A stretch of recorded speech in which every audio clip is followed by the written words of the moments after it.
नमस्कार, 20 मिनट 20 खबर में आपका बहुत बहुत स्वागत है। मैं हूं आपके साथ प्रियंका राग। 20 मिनट में आपको हम 20 अहम खबरों से रूबरू करवाने वाले हैं। तो चलिए शुरू करते हैं 20 मिनट में 20 खबरों का सिलसिला।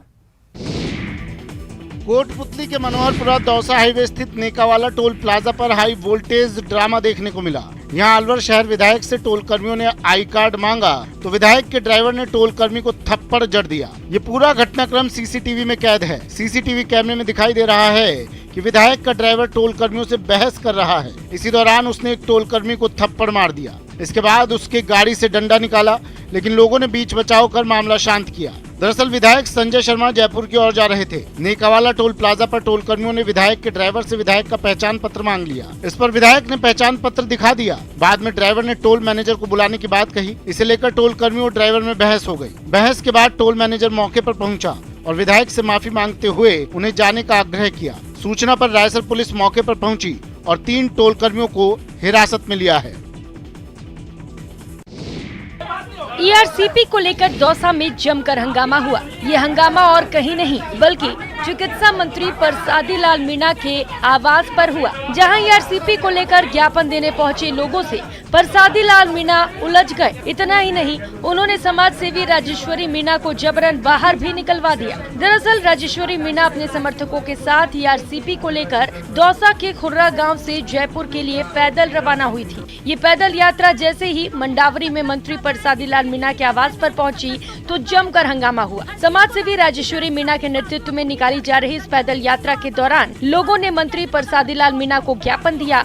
ज्ञापन देने पहुंचे लोग ईआरसीपी को राष्ट्रीय परियोजना घोषित करवाने के लिए पहुंचे थे। काफी देर तक जब लोग मंत्री से बहस करते रहे तो मंत्री जी ने आपा खो दिया और वो खड़े हो गए। इस दौरान उन्होंने समाज सेवी राजेश्वरी मीणा सहित सभी लोगों को बाहर निकालने की बात कही और पुलिस कर्मी को बुला लिया। इस दौरान पुलिस कर्मियों ने बिना महिला कांस्टेबल के ही ज्ञापन देने आई समाज सेवी महिला को मंत्री आवास से बाहर निकाल दिया। इस दौरान मंत्री परसादी लाल मीणा और समाज सेवी महिला के बीच जमकर नोकझोंक हुई और तीखी बहस भी हुई।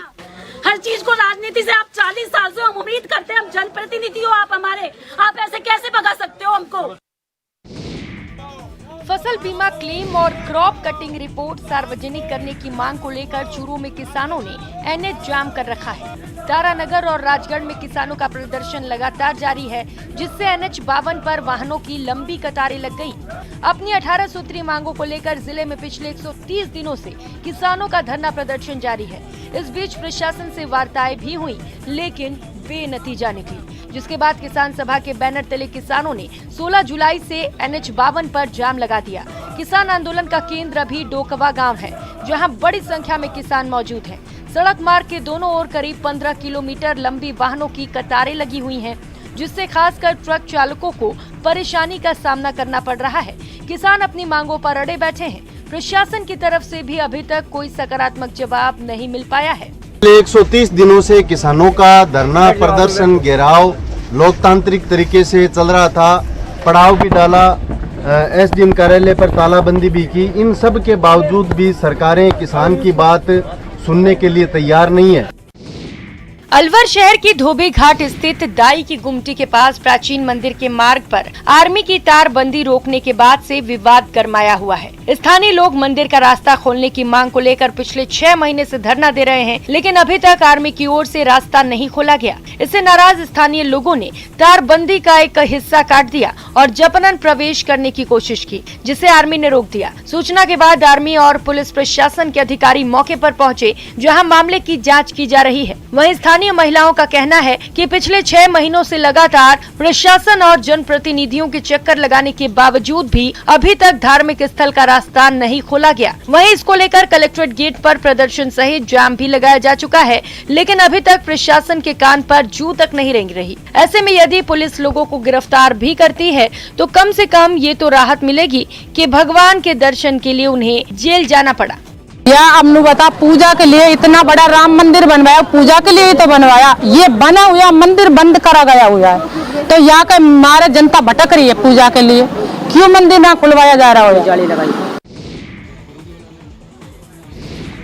धौलपुर के फल मंडी में लगी भीषण आग ने फल व्यापारियों को तबाह कर दिया। इस भीषण आग से करीब 40 लाख के फल जलकर राख हो गए। घटना निहालगंज थाना इलाके की फल मंडी की है, जहां अचानक आग लग गई। देखते देखते आग ने विकराल रूप धारण कर लिया और पूरी फल मंडी को अपनी चपेट में ले लिया। आग की लपटें इतनी तेज थी कि दूर दूर से दिखाई दे रही थी। आग लगने की खबर मिलने के बाद मौके पर पहुंची फायर ब्रिगेड ने करीब 2 घंटे की कड़ी मशक्कत के बाद आग पर काबू पाया। आग से आम, अनार, पपीता, सेब, केला, नारियल, कीवी जलकर राख हो गए। मौके पर पहुंची प्रशासन की टीम ने आग के हालातों का जायजा लिया और नुकसान का सर्वे किया। कारोबारियों के मुताबिक इस आग से करीब 40 लाख का नुकसान हुआ है। कारोबारियों ने सरकार से मुआवजे की मांग की है। धौलपुर के सामान्य अस्पताल में एक बंदर के घुस आने से अफरा तफरी मच गई। बंदर इधर उधर वार्डों में घूमता रहा, लेकिन अस्पताल से बाहर नहीं निकला। इसके बाद तो बंदर जिस वार्ड में जाता वहां इधर उधर लोग भागते दिखते। बंदर कभी शिशु वार्ड में, कभी जनरल वार्ड में, कभी एक्सरे रूम में जा रहा था। इससे हड़कंप मचा हुआ था। 1-2 बार तो वो जच्चा वार्ड में भी चला गया, जिससे मरीज और उनके परिजन सहम गए। घंटों दहशत के बाद अस्पताल प्रशासन ने बंदर के अस्पताल में घुसने की जानकारी नगर पालिका को दी, जिसके बाद नगर पालिका कर्मचारी अस्पताल पहुंचे और जैसे तैसे बंदर को बोरे में बंद किया और अपने साथ ले गए। बंदर के पकड़े जाने के बाद अस्पताल प्रशासन के साथ साथ मरीजों और परिजनों ने राहत की सांस ली। श्रीगंगानगर में पिछले 3 से 4 दिनों में हुई बारिश के बाद अब हालात सामान्य होने लगे हैं। रविंद्र पथ, गौशाला रोड, सूरतगढ़ रोड, मीरा मार्ग सहित कई जगहों पर आर्मी की मदद से पानी निकासी का काम लगभग अंतिम चरणों में है। वहीं कुछ स्थानों पर अभी भी जल जमाव जैसी स्थितियां बनी हुई हैं, जिसे पंपसेट के जरिए निकाला जा रहा है। वहीं श्रीगंगानगर के निर्माणाधीन मेडिकल कॉलेज में भी बारिश का पानी भर जाने के बाद मेडिकल कॉलेज को नुकसान पहुंचने की आशंका थी, जिसके बाद स्थानीय प्रशासन सेना की मदद से निर्माणाधीन मेडिकल कॉलेज में भरे पानी को निकालने में जुटा हुआ है। श्रीगंगानगर के लिए सुखद दिन रहा है। ज्यादातर स्थानों पर जल भराव जैसी समस्या से निजात मिल चुकी है। ज्यादातर स्थान जैसे रविंद्र पथ है, गौशाला रोड है, मीरा मार्ग है और सूरतगढ़ बाईपास जैसे रोड है, ये पानी से मुक्त हो चुके हैं। मॉनसून की शुरुआत के साथ ही प्रदेश में पौधारोपण की शुरुआत हो चुकी है, लेकिन राजसमंद जिले में कुछ युवतियां अनोखे तरीके से बीजारोपण कर रही हैं। नेहरू युवा केंद्र राजसमंद के निर्देशन में स्वामी विवेकानंद युवा मंडल और स्वच्छ केलवा हरित केलवा की ओर से गुलेल के जरिए बीजारोपण किया गया। जानकारी के मुताबिक सीड्स बॉल बनाने के लिए 50% गोबर और 50% मिट्टी मिलाकर बॉल बनाई जाती है। इस बॉल के बीच में अलग अलग किस्म के बीज रखे जाते हैं। बॉल बनाने के बाद 6 से 7 दिन तक छाया में सुखाया जाता है। फिर बारिश होने के बाद इन बॉल को पहाड़ी इलाकों में जाकर गुलेल के जरिए फेंका जाता है। युवा मंडल की युवतियों ने केलवागढ़ पहाड़ी, दाता का देवरा पहाड़ी क्षेत्र, अंबा माता मंदिर पहाड़ी क्षेत्र पर 250 से अधिक सीड्स बॉल फेंकी। हमारे ग्रुप के तहत एक कार्यक्रम चलाया गया, सीड्स बॉल कार्यक्रम, जो 7 दिवसीय कार्यक्रम रहा, जिसमें हमने 50% मिट्टी और 50% गोबर लेके और उनके लड्डू बनाए, जिसे हमने पहाड़ी क्षेत्र है हमारे केलवा में, जैसे अंबा माता, केलवागढ़ और दाता का देवरा, ऐसे स्थान जहां वृक्ष नहीं है, वहां हमने गिलगुल के द्वारा उन बीजों को फेंका, बोलों को फेंका। झुंझुनू को लगातार 2 दिनों में 2 खुशियां मिली हैं। शनिवार को झुंझुनू के लाल जगदीप धनखड़ को जहां एनडीए ने अपना उपराष्ट्रपति पद का उम्मीदवार घोषित किया, वहीं उससे एक दिन पहले चिड़ावा की रहने वाली तनुश्री धनखड़ को सीएम गहलोत ने 5 लाख रुपए का पुरस्कार दिया। अपनी खेल प्रतिभा का लोहा मनवा चुकी तनुश्री को बीकानेर में आयोजित कार्यक्रम में सम्मानित किया गया। तनुश्री की उपलब्धि पर उसके गांव किठाना सहित चिड़ावा और झुंझुनू में खुशी की लहर है। एनआईएस पटियाला में हेप्टाथनल की ट्रेनिंग ले रही तनुश्री ने बताया वे एक बार नेशनल में गोल्ड जीत चुकी हैं, लेकिन फिलहाल नवंबर में प्रस्तावित अंडर 23 और ओपन गेम्स की तैयारी कर रही हैं, जो एक जमशेदपुर और दूसरा गुजरात में होगा। तनुश्री का टारगेट है कि वे अंतर्राष्ट्रीय स्तर पर भारत का प्रतिनिधित्व करें और मेडल जीत कर लाएं। तनुश्री के पिता जय सिंह धनखड़ राजकीय उच्च माध्यमिक विद्यालय देवरोड में शारीरिक शिक्षक के पद पर कार्यरत हैं, जो कि स्वयं भी राष्ट्रपति से पुरस्कृत हैं और बेटी के प्रशिक्षक भी रहे हैं। इतना ही नहीं, तनुश्री रिश्ते में एनडीए के उपराष्ट्रपति कैंडिडेट जगदीप धनखड़ की पोती भी लगती हैं। पश्चिम बंगाल के राज्यपाल और झुंझुनू के लाल जगदीप धनखड़ को एनडीए का राष्ट्रपति कैंडिडेट बनाए जाने पर किसानों में खासी खुशी देखी जा रही है। किसान परिवार में जन्मे धनखड़ को कैंडिडेट बनाए जाने पर बीजेपी के किसान मोर्चा ने पार्टी का आभार जताया है। पार्टी के किसान मोर्चा के पदाधिकारियों ने दिल्ली में पार्टी के राष्ट्रीय अध्यक्ष जेपी नड्डा से मुलाकात की और इस अहम फैसले पर उन्हें धन्यवाद दिया। बड़ी संख्या में जेपी नड्डा से मिलने पहुंचे किसान मोर्चा के कार्यकर्ताओं ने गुलदस्ता देकर और पगड़ी बांधकर जेपी नड्डा का अभिनंदन किया। इस दौरान बड़ी संख्या में किसान कार्यकर्ता पगड़ी बांधे भी नजर आए और ढोल नगाड़े बजाकर पार्टी के इस फैसले पर खुशी जताई। किसान कार्यकर्ताओं ने पार्टी अध्यक्ष जेपी नड्डा से भी नगाड़े पर हाथ आजमाने का अनुरोध किया, जिसके बाद नड्डा ने कार्यकर्ताओं के साथ नगाड़े पर हाथ आजमाया। उत्तराखंड के रुद्रप्रयाग में लगातार हो रही बारिश से भूस्खलन के मामले सामने आ रहे हैं। भूस्खलन के कारण बद्रीनाथ ऋषिकेश राष्ट्रीय राजमार्ग को बंद कर दिया गया है। बताया जा रहा है कि खाखरा में सम्राट होटल के नजदीक भूस्खलन होने के कारण बद्रीनाथ ऋषिकेश राष्ट्रीय राजमार्ग पर आवागमन प्रभावित है। रोड पर आए हुए मलबे को हटाने के बाद इसे फिर से चालू कर दिया जाएगा। इस बीच लैंडस्लाइड का दिल दहलाने वाला वीडियो सामने आया है। वीडियो में दिख रहा है कि मलबे हाईवे पर लगातार गिर रहे हैं। हाईवे बंद होने से वाहनों की लाइनें लग गई। गनीमत रही कि भूस्खलन की वजह से किसी को कोई नुकसान नहीं हुआ, वरना पत्थर के टुकड़े वाहनों पर गिरने से यात्रियों को चोटें लग जाती। इससे पहले भी इस तरह की घटनाएं सामने आ चुकी हैं। बता दें कि उत्तराखंड के कई इलाकों में पिछले कुछ दिनों से रुक रुक कर बारिश हो रही है। 18 से 21 जुलाई के बाद नैनीताल, चंपावत और उधम सिंह नगर समेत कई इलाकों में भारी बारिश का रेड अलर्ट जारी किया गया है। विश्व प्रसिद्ध फूलों की घाटी और हेमकुंड साहिब पैदल मार्ग पर इन दिनों मानसून की बारिश जमकर हो रही है। इससे प्राकृतिक झरने भी चार्ज हो गए हैं। बहते हुए झरने प्रकृति को काफी खूबसूरत बना रहे हैं, लेकिन इन झरनों का पानी बढ़ने से पैदल रास्ते भी क्षतिग्रस्त हो रहे हैं। फूलों की घाटी और हेमकुंड साहिब जाने वाले पैदल मार्ग पर बरसाती नालों का जलस्तर बढ़ने से कई जगहों पर पैदल रास्ते क्षतिग्रस्त हो गए हैं, जिनको पार कर अब सैलानी और श्रद्धालु हेमकुंड साहिब और फूलों की घाटी की ओर जा रहे हैं। हेमकुंड साहिब तक पहुंचने के लिए तीर्थयात्री गोविंद घाट से पुलना गांव तक 3 किलोमीटर वाहन से और यहां से 16 किलोमीटर तक पैदल चढ़ाई पार करने के बाद हेमकुंड साहिब पहुंचते हैं। ये पैदल ट्रैक फूलों की घाटी के लिए भी जाता है। गोविंद घाट से 13 किलोमीटर की पैदल दूरी पर स्थित गांगरिया से एक रास्ता फूलों की घाटी के लिए जाता है। असम के गोलपारा जिले के जंगल में एक तालाब में 6 हाथी गिर गए थे, जिन्हें गोलपारा फॉरेस्ट डिवीजन के स्टाफ ने रेस्क्यू किया। असम फॉरेस्ट डिपार्टमेंट ने ट्विटर पर इसका वीडियो शेयर किया है। वन विभाग की ओर से बताया कि यहाँ के लखीपुर में चायबाड़ी इलाके में इंसानों के बनाए एक बड़े तालाब में शनिवार को ये हाथी गिर गए थे। तालाब इतना गहरा था कि हाथी इसमें डूबते जा रहे थे। तब विभाग ने उपकरणों की मदद से खुदाई करके रास्ता बनाया और हाथियों को तालाब से बाहर निकाला। दरअसल गांव के कुछ लोगों की नजर तालाब में गिरे इन हाथियों पर पड़ी। उन्होंने तुरंत स्थानीय वन अधिकारियों और पुलिस को इसकी सूचना दी। गोलपारा के वन अधिकारी ने बताया कि हाथियों के रेस्क्यू ऑपरेशन काफी मुश्किल था। उन्हें मलबे से बाहर निकालने के लिए जेसीबी का इस्तेमाल किया गया। जंगली हाथियों को निकालने के पूरे अभियान में करीब 2 घंटे का समय लगा। कहते हैं कि नर्मदा में जितने कंकड़ उतने शंकर। नर्मदा स्नान और पूजन के दौरान कई बार ऐसे पत्थर नजर आ जाते हैं जैसे भगवान शंकर का शिवलिंग हो, लेकिन बड़वानी जिले के नर्मदा तट पर बसे गांव के नाविक को नर्मदा नदी के अंदर से अद्भुत नजर आने वाला शिवलिंग मिला, जिसे पानी से निकालकर गांव में स्थापित कर पूरा गांव अब शिव भक्ति में लीन हो गया है। मां नर्मदा के पवित्र जल से अचानक शिवलिंग मिलने को लेकर लोग चमत्कार मान रहे हैं। शिवलिंग पर जनेऊ धारण किए हुए निशान है, साथ ही चंद्रमा जैसी आकृति भी है और इसके ऊपर नाग देवता भी तांबे के बने हुए लगे हैं, जैसे कि भोलेनाथ के मंदिर में हम अक्सर देखते हैं। शिवलिंग मिलने के बाद लोग इस पर जल, दूध, बेलपत्र और फल फूल चढ़ाते हुए नजर आ रहे हैं। यही नहीं, मंदिर निर्माण की प्रक्रिया तेज कर दी गई है। नर्मदा नदी में मिले शिवलिंग की खबर सोशल मीडिया पर भी जमकर वायरल हो रही है।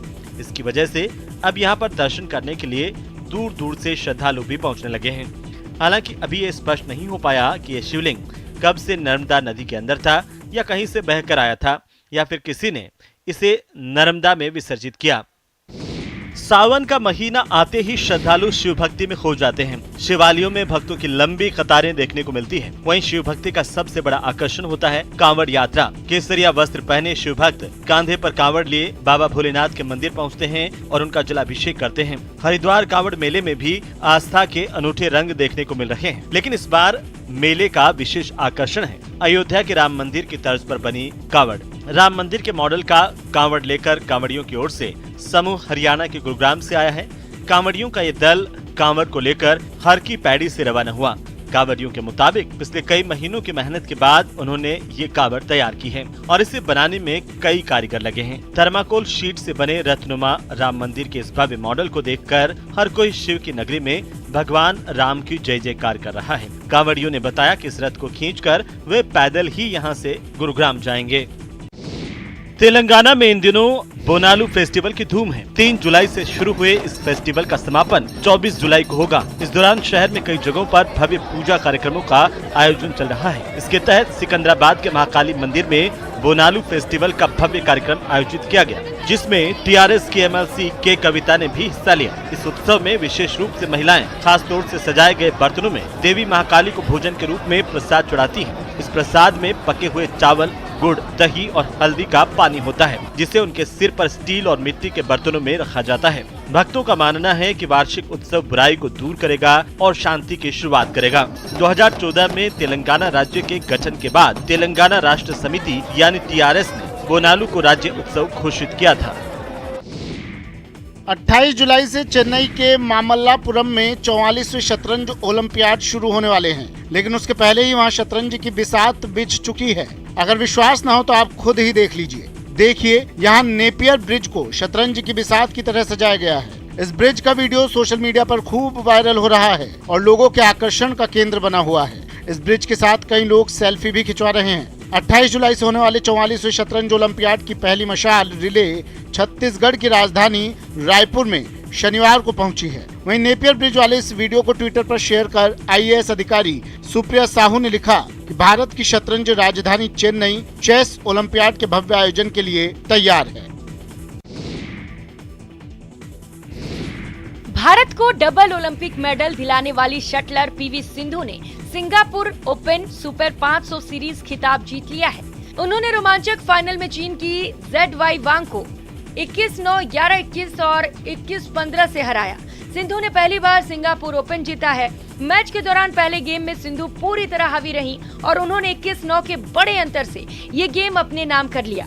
हालांकि दूसरे गेम में चीनी स्टार ने जोरदार वापसी की और 21-11 से गेम अपने नाम कर लिया, लेकिन तीसरे और निर्णायक गेम में सिंधु ने फिर जोर लगाया और चीनी स्टार को 2 और 15 से मात देने के साथ ही खिताब पर कब्जा कर लिया।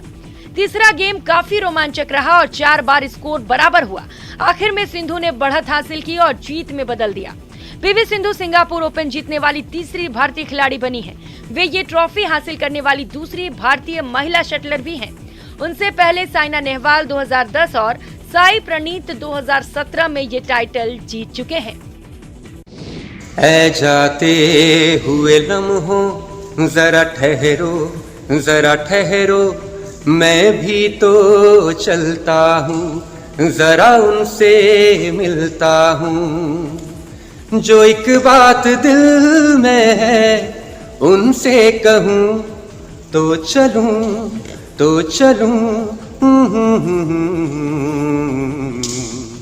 गाना पुराना लेकिन अंदाज नया।